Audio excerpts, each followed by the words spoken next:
Chers auditeurs, bonjour. Aujourd'hui, ce 27 mars 2010, nous allons nous demander c'est quoi Pâques?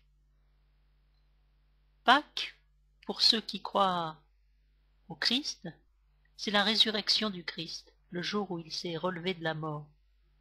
Mais c'est quoi ressusciter? Vous avez peut-être en tête l'image de films comiques extrêmement talentueux anglo-saxons où l'on voit ceux qui ressuscitent installés sur un nuage à jouer du piano.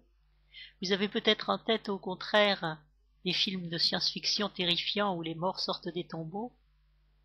Et les chrétiens vous donnent peut-être l'impression que nous fêtons ce genre de choses ou que nous croyons à ce genre de choses.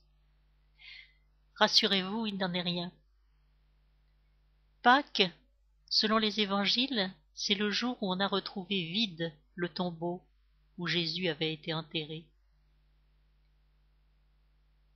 Jésus qui a dit peu de temps avant « Mes paroles sont esprit et vérité ».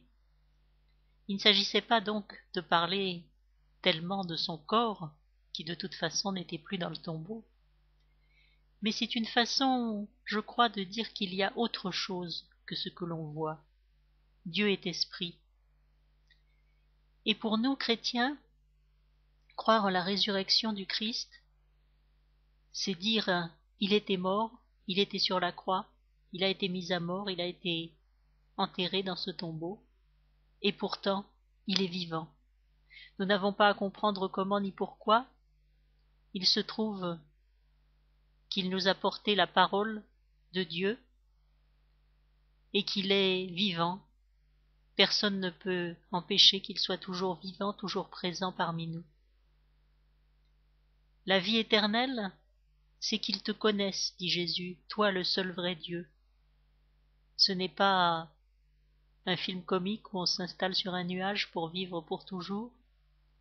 Ce n'est pas un film épouvantable où on n'échapperait à rien pour l'éternité. C'est tout le contraire de ça.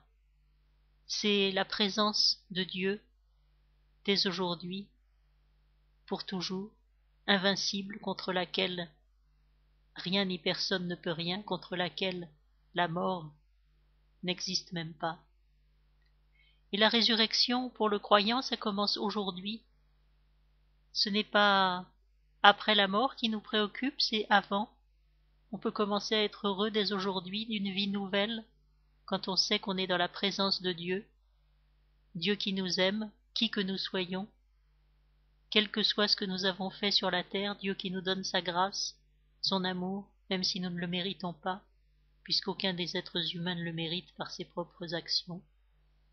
C'est pourquoi les premiers protestants, au XVIe siècle, ne fêtaient pas toutes les fêtes de l'année du calendrier liturgique que vous connaissez peut-être dans les églises. Les premiers réformateurs, ils fêtaient chaque dimanche la résurrection. Et rien ne nous empêche, dans nos cœurs, de faire pareil aujourd'hui. Au mois prochain. À bientôt.